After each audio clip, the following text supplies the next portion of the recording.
but this is a Pioneer SX3900 stereo receiver.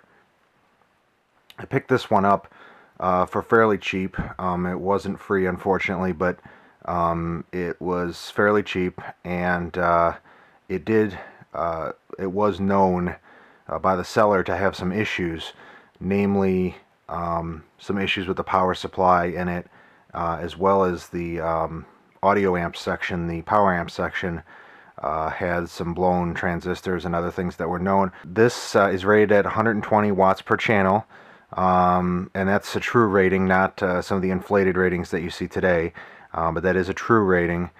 And the distortion, I believe, is 0.005% at rated power, so it is a very good amplifier. Now, I did restore a similar amplifier to this last summer. I don't have videos because obviously I wasn't making them at that point, but that was an SX3800 rated at 60 watts per channel. So this one's a little bit more powerful. It's also a little larger, I've realized, just pulling it out of the box. Now, you can see I have it upside down, and the reason I'm doing this is I've actually not turned it on yet. I know there's problems with it. When I got it from the seller, the output transistors, as you can see here, and so what I actually have done here is I've gone through with my meter and tested all of them, and definitely one channel is bad. The other one appears to be okay. This back section here, these four, there's two NPN and two PNP transistors. You can see that's all mirrored here, basically. This channel here is bad. I believe this is the right channel based on the markings on the board, but I'm not 100% sure on that. I know, however, that this amp is safe to run with these disconnected, so long as there's no load applied to it, not even like a headphones or anything like that. I know it is safe to run it that way, and you can actually get the protection to click in. But unfortunately, with these types of amps, the damage when the output transistors go tends to propagate into the rest of the amp board here, which is this one here, this board, and destroy things in there. I've got some emitter resistors here. This channel, you can't see it from this side, but I turned it over and looked at it. The emitter resistor down in here is actually blackened on one side a little bit, and there's several other resistors in the circuit that are blackened. So I know this thing is going to need quite a bit of work. My plan is to actually replace these. These are not available anymore, these output transistors. They're kind of wide with holes. I don't know if you can see it there. This style of transistor is no longer available. There's really no equivalent. Anything out there is probably a fake. So what I'm actually going to do is I'm going to replace them with a TO264 or TO3P case, and I'm actually going to make some little metal hold down bars to hold the transistor to the heatsink, because that way, and I may have to tap the heatsink as well to properly mount the transistor. So that'll be something. But the first thing I want to do, I think, on this one is actually get the power supply straightened out, because there's some issues with that as well. But let me turn it over here so I can get a better video of that. So here I've got the amplifier, or the receiver, turned up on its normal direction. You can see here on the face, this is actually what kind of they refer to as the hybrid generation of receivers. They have an analog tuning face. It has an analog tuning dial. The pointer is missing. I have the pointer. It needs to be restrung. That's probably the last thing I'll do. Once all of the circuitry is verified as working, I'm probably going to recap the vast majority of it, especially the power supply and other things. So anyway, let me get back to normal focus here. Try and do that. This is actually a pretty beefy amplifier. You can see that there's a fairly massive toroidal transformer here with a nice, I didn't quite have it down all the way apparently, a very nice case here. You got some pretty big heat sinks. All of this is just for the amplifier. The output transistors are mounted on the bottom of this. Some large filter capacitors there, so that's nice. Now, this this circuit board that's kind of wedged in, again with the focus, I do apologize on that.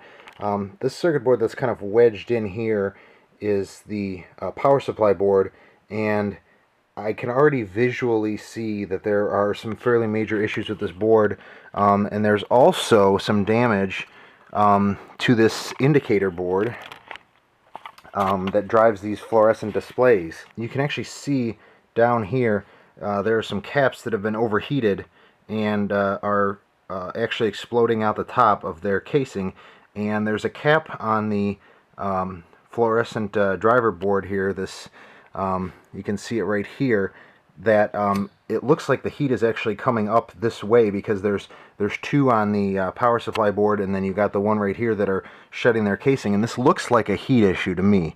If I had to guess, I would definitely say that this damage was caused by heat. So I'm going to power this up, and just briefly, just to check how my power supply is doing. So let me do that. I'm pretty much getting about 110 volts into the receiver right now, which is very close to its operating voltage. Therefore, I was able to check the power supply. But I do have the schematic here, and I was able to basically go through and check the plus 54 volts here at pin 22 is present, is 53.9. The 32 is 31.9. This minus 13 was there. I believe it was minus 13.1. There's a minus 21 volts that isn't labeled, but you have a Zener diode there that derives the minus 21 from the minus 32. The minus 32 is present, it's minus 31.9, and the minus 54 is minus 53.9. So all of the voltages here in the power supply are present. So what this tells me is that the power supply, despite the damage to the capacitors, is still working. However, I need to address that. I probably don't want to run it very much, because if one of those capacitors goes, it could take out parts that are not available anymore to replace. So I need to address that with the capacitors. But as far as the rest of it, it appears at least to be functional at this point. I don't know if you can see here, but I do have my display for my power meter. And then I also have my tuner display. Actually appears to be working okay. I have to rotate the little tuning thing manually here with my fingers, because the wheel is off. I have it. I have all the parts for this, but I have to rotate it manually. This is a really neat display. I really do like this hybrid kind of tuner display that they made here in the Pioneer. So what I'm going to do now is replace the capacitors and some of the transistors in the power supply, mostly for a reliability standpoint. I know I should probably try and get the whole unit working before I do proactive replacements, but I can see so much damage to those capacitors that I'm afraid if I do a bunch of work on the amp section and then those go out, I may take out components in the amp section again because of issues with the power supply. So I want to get the power supply straightened out. I can always measure the voltages and everything on it even before the amp board is done, just to make sure everything is coming out correctly. Here's the power supply board, and it's out. And what I've done right off the bat is go ahead and replace some caps on there. As we determined in the last video, the power supply was working, but definitely was suspect in several areas that looked like they were either about to fail or very heat damaged. Now you can see on this board there's some glue, which I'm not going to bother to try and scrape off. It's literally attached to the board. There is also a little bit of heat damage that you can kind of see on the board as well, and that's because these two transistors get very, very warm during operation. Those bulging caps that we saw last time were those four there, right above the transistors there. Those four were the bulging ones, and when I took them out, and I'll let you see them here, I just put them in a bag. I always save all the parts, regardless of how good they were, until I know if the receiver is working, just in case. But anyway, here's here's a shot there. You can see it. It's really bulging, and this cap, you know, it may have failed, and it just wasn't affecting the power supply very much. Or maybe it would only affect under load. You know, I haven't really looked at the schematic of this section to determine, you know, if a failure there would have really affected much, or it would have been not too noticeable. But either way, those caps are gone, and I feel much better about that. So we have the board here. I've done all the caps, all the electrolytics anyway. There's a few small ceramic caps on here we don't need to do, but all the electrolytics. So the next step is replacing all the transistors. There's not too many. I think there's going to be about 8 or 9 that we're going to do. These 4 big TO220s, and then a few of these, although the JFET will stay because that type of part is not obtainable anymore, so they call it unobtainium. But the JFET's going to stay, but everything else is going to get replaced. So here we've got the power supply. Board is done. Now I've got all the transistors in. All of them cleaned, brand new heatsink grease, everything, solder joints redone. So these things are ready to go, hopefully ready for another 30 or 40 years. Some caps need to be replaced on the indicator board. There's a few overheated ones here right above where all the heat was coming from in the power supply. I think there's maybe about 10 caps on here, maybe 12 or so if that. But that's the plan next, is replace those caps. So here I've got the power supply board installed back into the receiver, sitting real nice down there. I actually did, as I mentioned, go ahead and recap the display board. I actually had all the caps on hand. I hadn't planned on doing this, but I realized how hard this whole area was to access, and so I went ahead and recapped the board. Got rid of some of those really nasty caps right there, and all the other ones, everything, all the electrolytics are replaced. So this display board is pretty much ready to go as well. So I'm going to put it all back together here and fire it up and give it a test. So I have fired it up, and like I did earlier, I tested the voltages on the edge of the board there against my schematic, and they're all okay. They're all pretty much the same. Nothing really changed very much. But then again, they were okay before. So now the next step is move on, and what I'm going to do is I'm going to remove the amp section out of the receiver, and I'm going to proceed to start looking at that board and testing things on that board. Hopefully I can get an order in, a parts order in today, for, you know, the things that I'm going to need. So the next step is for removing this, and then we'll circle back around and see what we've got once the board is actually out and I can see the whole thing and take a look at it. Well, I've got the amp board out. As you can see, it's a fairly decent sized board, and based on initial visual inspection, I see what appears to be 3 main issues at the moment. I am confident, however, that I will find more as I actually test components. But it clearly appears that some repairs have been done, and there's also some really burnt resistors there. And you got 2 burnt resistors. The underside of these 2 emitter resistors is extremely black. Let's see if I can get a good shot of it. There it is. There it is. You can see it. It's black under those. The other side is not bad under the emitter resistors, actually.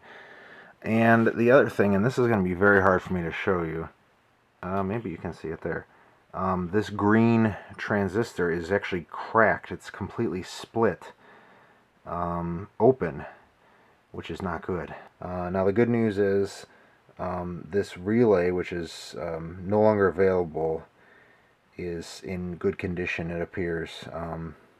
That's the protection relay, so it looks like that has not been damaged, but definitely there's this damage here, and it looks like the same problem happened over on this channel at some point, and it was repaired. It's always tough doing a repair when you know somebody else has been in there and you don't know what the original problem was, or what they did, shortcuts they may have taken, or anything like that. So it's always a little bit tough with that, but I'm going to go ahead and start working on this one. But here we have the amp board, and I've already done a little bit of work on here. I'm not done yet, but I wanted to show you. So obviously I took off the emitter resistors. They're over here. One pair is very scorched from some heat. These are very scorched. These are actually, these test okay, these two. So I've got some on order, but they're on back order at the moment, so I don't know when those are going to come in. But I've left them off, both sets, because it's a lot easier to work in this area. Now we see some scorching. I've already replaced some resistors on here, and you can see which ones I've replaced. I've replaced these, both sides. This side of the amp board actually had been worked on in the past, and whoever had done that had actually installed those incorrectly. They reversed those from how they were supposed to be. So I put new ones in and turn them around the way they're supposed to be, and then these were the really burnt ones I showed. Those, I got two new ones in there as well. There's new resistors here, right in the center. You can kind of see them there. This other side I need to do. Let's see if I can actually get it to focus this close. Not quite. There's two there that need to be replaced. And I've also found several on this board that are kind of suspicious looking. For example, this one is burnt, and it's reading about 0.7 mega ohms. And then there was another one here. This one is burnt a little bit as well. Also, some work has been done on this board that I'm not very happy with. These green resistors here, that's not factory, and I don't like that. I'm sure those resistors will work, but I'm going to get something in there that's maybe as it should be. I also found, if you bear with me, I'm going to turn this board over and go in here a little bit so you can, we're going to be tough to see that, but maybe I can. Right here, there's actually a trace. Well, you can see me moving it there. There's actually a trace that's been burned through. Although I don't know if it's necessarily been burned or someone didn't know what they were doing, maybe, or something like that. I'm not really sure. But that trace is gone, so I'm going to have to fix that as well. I'll probably have to use a piece of wire. But that's another issue I've got there. Obviously, all the sockets here on the power transistors are very warm and gooey, or they got warm and gooey at some point. So that's kind of where I'm at. I've got caps on order. I'm going to go through every single transistor and test it, every single resistor, and then the caps, the 6 caps on here that are electrolytics. The other ones, the ceramics, I'll test real quick. But the 6 electrolytics on here are just getting replaced no matter how they turn out. So that's something I'm doing. I just got an order from Mouser Electronics in. As you can see over here, we've got some of these wonderful 3-position Phoenix connectors, and these are going to replace the busted sockets on the amp board there, wires anyway. And then I also got these transistors, which is actually those are the diodes, the 2SA1930 and the 2SC5171. And those are going in as the driver transistors here on the bottom of the board. This one is still cracked. I haven't replaced it. I was waiting for this stuff, so I got that to do. And then over here I've got some diodes, 3 different varieties plus the other ones I have in stock. And I'm actually going to replace all of the diodes on this board as well. Next steps after that is going to be taking the heatsink out and starting to drill it for the new output transistors and manufacturing hold down bars, so they'll be a bit more mechanical